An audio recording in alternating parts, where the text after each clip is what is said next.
Right now, without thinking about it, your body is doing 1,000 things to keep you alive. Your heart is beating. Your cells are pulling in oxygen. Somewhere behind your ribs, chemistry you never asked for is running perfectly, second after second. One day all of it stops. When a doctor calls the time of death, that isn't the moment you end, it's the moment a countdown begins. Because your body doesn't switch off like a light, it shuts down in stages, system by system. What actually happens in that first hour? Not the version from movies, the real one. The instant your heart stops beating, the blood in your body stops moving. At the moment that pressure drops, gravity takes over. Your blood finally gives up and begins to sink. It settles into whatever part of you is closest to the ground. Within the first hour, this starts to show on the skin as pale patches where the blood drained away, and darker, reddish areas. Forensic scientists call this livor mortis. It's one of the first clocks they read on a body, because it tells them not just when someone died, but whether they were moved afterward. But that's the surface. What's happening inside is far stranger. The most important thing to understand about death is this: your cells don't know you're dead. They keep doing their jobs. They keep trying to make energy. They keep firing tiny chemical signals into the dark, waiting for oxygen that is never coming. And this is where it gets unsettling, because for a brief window,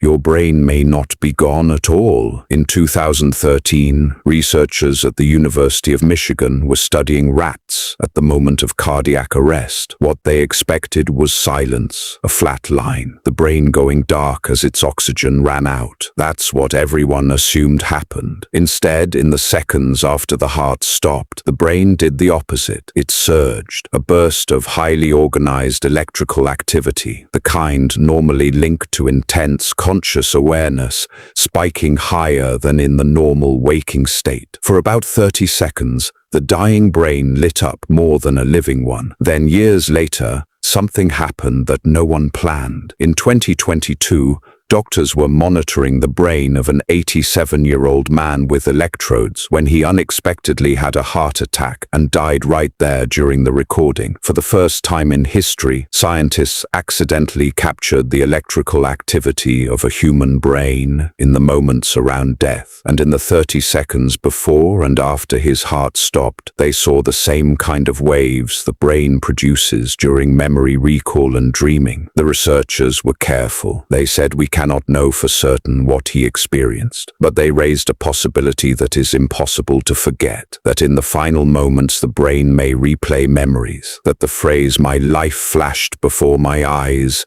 might not be a metaphor at all. It might be the last thing the brain does before it lets go. But here's the part that makes it darker. That surge doesn't last, and when it fades, the real countdown begins. With no blood delivering oxygen, brain cells start to break down within minutes. This is the point of no return, the reason those first few minutes matter so much in an emergency room. But the brain going quiet doesn't mean the body is finished. Far from it. In fact, in the first hour, your body is about to do something that looks almost like coming back to life. Roughly an hour after death, sometimes sooner, the muscles begin to change. While you were alive, your muscles needed a constant supply of energy just to relax, not to move, to relax. When the fuel runs out, the muscles can no longer let go. They lock, they stiffen. This is rigor mortis, and it starts small, in the eyelids, the jaw, the neck. Then it spreads, hour by hour, until the entire body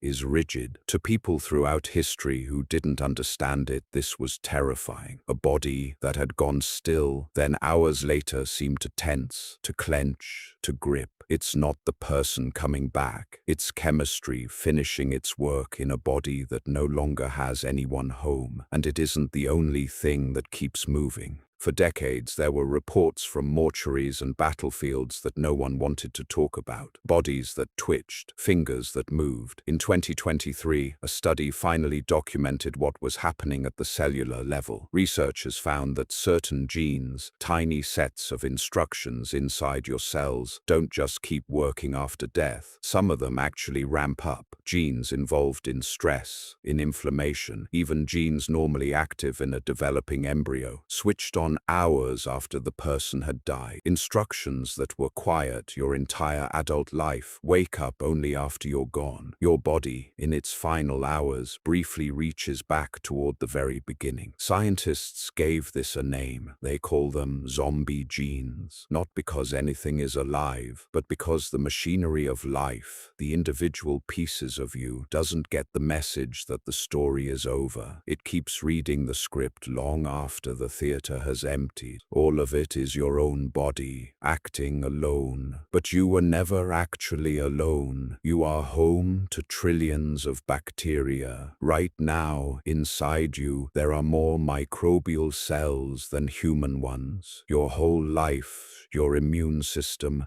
held them in a careful truce, keeping them where they belonged. The instant you die, that truce ends. There's no immune system left to hold the line, and within the first hour, they begin to spread. Quietly at first, moving out from the gut into tissues that were forbidden to them while you lived. This is the true beginning of what happens next, the slow return of your body to the world it came from. Forensic scientists now study this so precisely that the community of microbes on a body has become a kind of clock of its own. They call it the necrobiome, the ecosystem of your own death. But let's stay in that first hour, because if you were standing in the room, you might not see any of this. What you would see is stillness. And that stillness is exactly what fooled people for most of human history. For thousands of years, we had no reliable way to know if someone was truly dead. A body that was pale, cold,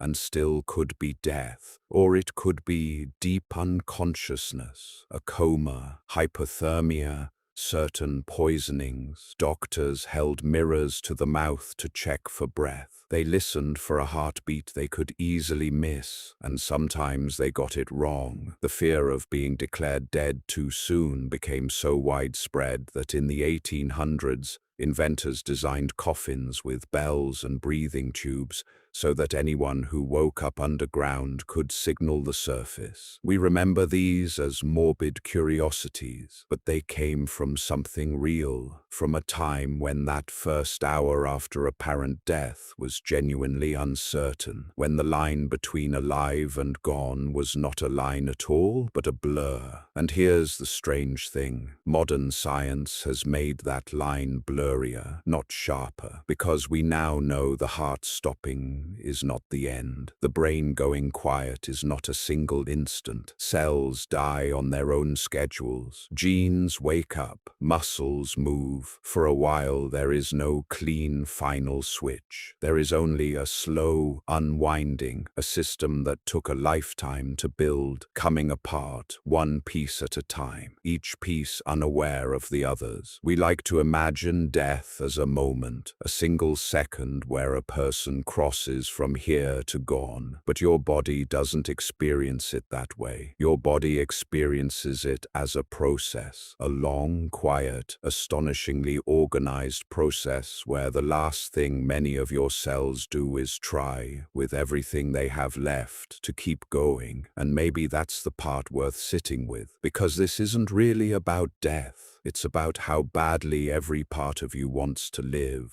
Every cell, every gene, every muscle fiber, right down to the smallest chemical machinery, fighting to hold on long after there's anything left to hold on to. You spend your whole life feeling like a single person, a single mind looking out through a single pair of eyes. But you are made of trillions of small lives, and when the end comes, they don't all agree to stop. They keep working, they keep trying, they mourn you, in a sense, by refusing to quit. We spend so so much energy, afraid of the moment it all ends. But there may be no single moment, only a long goodbye happening quietly inside a body that loved being alive so much it doesn't know how to stop. Right now, without thinking about it, your body is doing 1,000 things to keep you alive. One day, all of it will stop,